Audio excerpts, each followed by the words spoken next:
Assalamualaikum warahmatullahi wabarakatuh. Tuan-tuan perempuan yang saya hormati sekalian. Pada malam ini saya ingin membicarakan tentang satu tajuk yang sedang hangat dibahaskan di seluruh negara, iaitu berkaitan dengan moratorium 6 bulan. Moratorium 6 bulan ya. Jadi dah 2 hari ni kecoh dibahaskan. Jadi saya ingin ambil kesempatan ini untuk menjelaskan tentang perkara ini. Sebab banyak orang tak tahu dan orang tak jelas apakah maksudnya. Jadi kalau tuan-tuan tengok pada hari semalam, Datuk Azalina Osman Said telah pun menegur Menteri Kewangan Tengku Zafrul Tengku Abdul Aziz berkaitan perkara ini. Dan pada hari ini, Presiden MTUC J. Solomon juga telah menegur Bank Negara Malaysia berkaitan dengan sewa beli kereta. Berkaitan perkara ini. Dan Menteri Kewangan juga telah menegur Bank Negara kerana tidak memberikan komunikasi yang jelas. Manakala Bank Negara pula mempertahankan diri, dia kata dia dah memberikan penjelasan yang cukup dan dia pun mengarahkan bank-bank perdagangan untuk mengeluarkan notis makluman kepada pelanggan. Dan Bank Perdagangan juga pada hari ini telah mengeluarkan notis-notis makluman kepada awam, kepada pelanggan apa semua melalui media sosial untuk menjelaskan perkara ini. Cuma saya nak beritahu tuan-tuan bahawa semakin dijelaskan perkara ini, benda ini semakin kusut. Sebab mereka-mereka yang saya sebut tadi, mereka sendiri pun tak faham apa benda isu yang sebenar. Jadi tambahan pula peminjam-peminjam, pelanggan-pelanggan lagilah tak faham apa yang berlaku. Jadi kita dulu diwar-warkan bahawa peminjam akan menikmati moratorium 6 bulan tak payah bayar. Dalam pakej 230 bilion tu kan. Jadi konon-kononnya orang tak payah bayar apa semua. Jadi dia dah jimat 100 bilion, 120 bilion ni ini untuk 6 bulan zaman COVID-19. Tetapi apa yang berlaku sebenarnya tuan-tuan, ianya tidaklah sebegitu. Ianya hanyalah indah kabar dari rupa. Tuan-tuan Jadi dia ada beberapa isu tuan-tuan Moratorium ni ada beberapa isu. Cuma saya nak menyentuh isu yang penting lah, satu dua perkara yang penting aja. Saya tak nak panjangkan sangat sebab saya punya memori ni tak besar. Saya pakai handphone ni cak ayam aja tuan-tuan. Okey. Ini ada beberapa isu yang orang tak faham. Menteri Kewangan tak faham, Perdana Menteri tak faham, Menteri Kabinet tak faham, Bank Negara tak faham, Bank Perdagangan tak faham, pengurus-pengurus bank tak faham, dan pelanggan lagi tak faham. Orang awam lagi tak faham tuan-tuan. Sebab apa saya cakap begitu?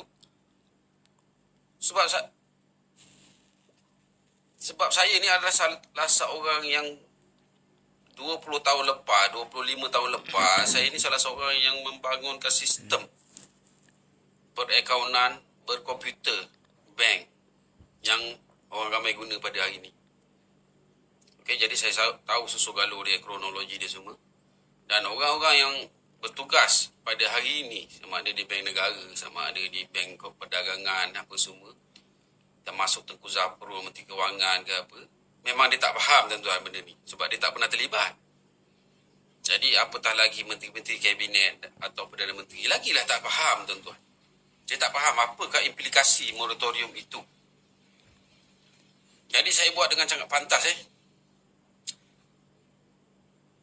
Pada hari ini, J. Solomon, Presiden MTUC telah pun menegur Bank Negara kerana mengaitkan benda ini dengan Akta Sewa Beli 1967, di mana pelanggan perlu pergi bank dan membuat permohonan untuk mendapatkan moratorium 6 bulan. Sebab yang dijanjikan oleh kerajaan sebelum ini adalah ianya automatik. Pelanggan tak perlu memohon, ianya automatik. Pelanggan hanya perlu memohon kepada bank jika tak nak moratorium.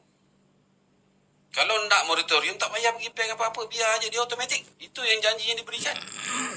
Tetapi Bank Negara hari semalam dia cakap siapa yang nak moratorium berkaitan dengan sewa beli kereta, pinjaman kereta atau pinjaman tetap atau pinjaman Islami, mereka perlu pergi bank dan perlu memohon. Bank Negara tak cakap perlu memohon, tapi dia cakap perlu pergi bank beroperasi, ada benda yang nak kena komplitkan lah, apa benda ini Akta Sewa Beli 1967 gini. Dia tak cakap perlu memohon, tetapi sebetulnya orang tu, pelanggan kena pergi bank dan kena isi borang, kena mohon.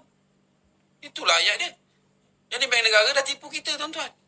Dia cakap tak perlu mohon apa semua, tapi kena pergi bank, kena urusan dengan bank gini. Sampai bank-bank pun kena suruh isi korang, kena sign, kena mohon. Ni bank negara punya pembohong ni tuan-tuan ni lagi.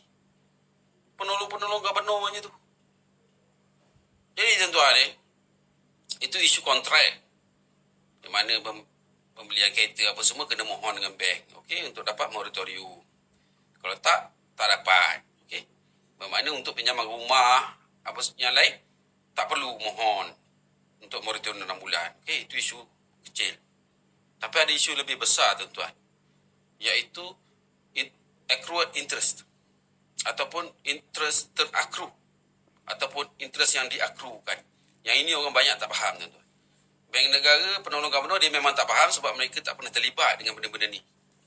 Ini urusan bank perdagangan. CEO bank perdagangan yang ada pada hari ini, termasuk juga Menteri Kewangan yang bekas CEO CIMB, mereka semua tak tahu tuan, sebab mereka tak terlibat dengan sistem ni. Bila mereka jadi CEO, benda sistem dah ada. Otak-otak seperti kami yang buat benda ni 20 tahun lepas, 25 tahun lepas. Ada orang pada masa tu mungkin dia bangku sekolah lagi, dia tak tahu benda ni tuan. Jadi pengurus-pengurus bank yang ada pada hari ini, dia orang servis baru 10 tahun, 12 tahun, dia bangku sekolah lagi pada masa sistem tu dibuat oleh otak-otak seperti kami. Dan pengurus-pengurus kanan bank perdagangan yang ada pada hari ini, pada masa sistem tu dibuat oleh otak-otak seperti kami, pengurus-pengurus kanan tu hanyalah kerani-kerani. Kerani-kerani. Dia memang dah bekerja lama, dah 30 tahun apa, tapi pada masa tu dia hanyalah kerani. Jadi kerani memang tak tahu sistem macam mana dibuat dan macam mana sistem beroperasi. Begitu juga contohnya J. Solomon, Presiden MTUC. Pada masa saya buat sistem tu 25 tahun lepas, 27 tahun lepas, J. Solomon tu hanya kerani. Kerani tak silap saya, Effin Bank. Dengan sebab dia kerani bank itulah dia dapat jadi Presiden NUBE, National Union of Bank Employees. Dan sebab dia Presiden NUBE itulah dia dapat jadi Presiden MTUC sekarang. Jadi dia bangkitkan berkenaan dengan kontrak, kena isi borang apa semua, dia serang bank negara kan. Tapi itu kontrak itu hal kecil. Hal yang lebih besar adalah accrued interest. Jadi orang tak faham accrued interest ni. Saya dah bangkitkan saya dah komen kepada artikel di Nikkei Asian Review. Nikkei Asian Review. Ini adalah majalah business review berpusat di Tokyo. Saya mengatakan bahawa moratorium 6 bulan ni sebenarnya merugikan peminjam. Sebab apa? Sebab mereka perlu bayar accrued interest.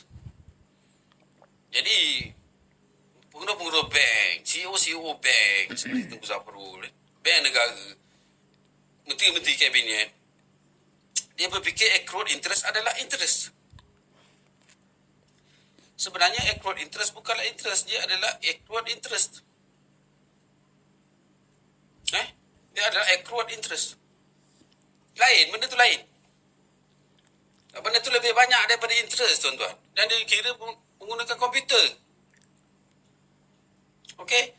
Jadi ini yang orang tak faham. Kita dia momok-momokkan bahawa makcik Kia akan jimat sebulan RM1,800. Sebab apa? Suami dia tak perlu bayar ansuran kereta di bank sebanyak RM600 sebulan selama 6 bulan. Jadi dekat kereta tu aja dia dah jimat RM3,600. Itu yang kita dia beritahu.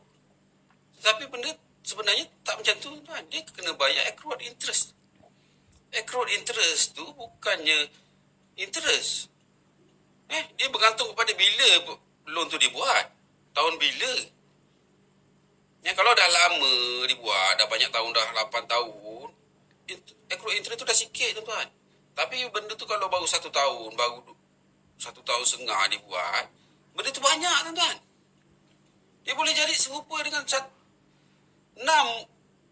bulan ni, dia boleh jadi serupa dengan 6 kali ansuran atau 5 kali ansuran tuan-tuan. Dan perlu dibayar selepuk pada bulan Oktober nanti. Perlu bayar sekaligus. Contoh dia accrued interest dia sebab kereta dia baru ambil baru 6 bulan contoh je, pinjaman 6 bulan atau 8 bulan. Dia punya accrued interest mungkin kita andaikan 5 bulan.